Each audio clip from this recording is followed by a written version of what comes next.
జగన్ విమర్శలను తిప్పికొట్టడంలో అధికారుల కూటమి వైఫల్యం అయిందా? సో, ఇదే. ఒకవైపు జగన్ విమర్శలను సోషల్ మీడియా గట్టిగా తిప్పికొట్టాలి అని ఎవరు అడుగుతున్నారు? డైరెక్ట్ నరేంద్ర మోడీ సూచిస్తున్నారు. బీజేపీ వాళ్ళకు, అటు కూటమి నాయకులకు.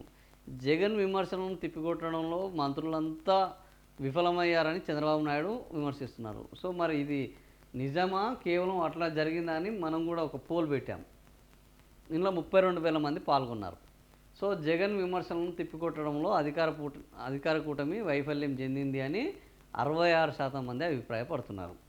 32% కాదు. అంటే ఓవరాల్గా ఏపీ మంత్రులు ఫెయిల్ అని కేవలం ముఖ్యమంత్రి, ప్రధానమంత్రి కాదు, జనాలు కూడా చెప్తున్నారు. నెటిజన్లు కూడా చెప్తున్నారు.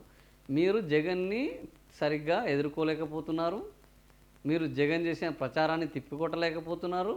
ఆయన చేసిన ఆరోపణలకు, విమర్శలకు సమాధానాలు ఇవ్వలేకపోతున్నారు. ఫలితంగా ఏం జరుగుతుంది? మళ్ళా వైఎస్ఆర్సీపీ పుంజుకుంటుంది. స్థానిక సంస్థల్లో తన సత్తాను చాటుతుంది. మీరు చెబుతున్న దానికంటే, మీరు వచ్చిన దానికంటే జనాలు జగన్ కోసము ఎగబడి వస్తున్నారు. తండోపతండాలుగా వస్తున్నారు. ఇది చాలా ప్రమాదకరము అనేది ఇప్పుడు ఈ మంత్రులకు, కూటమి నాయకులకు అర్థం కావాలి. మరి ఈ 32,000 మందిలో దాదాపుగా 66% అంటే 20,000 మంది ఈ మంత్రులు ఫెయిల్ అవుతున్నారని చెప్తున్నారు. మరి ఇప్పటికైనా వీళ్ళు ఏమన్నా సుధరాయిస్తారా, సుధరాయించారో చూద్దాం.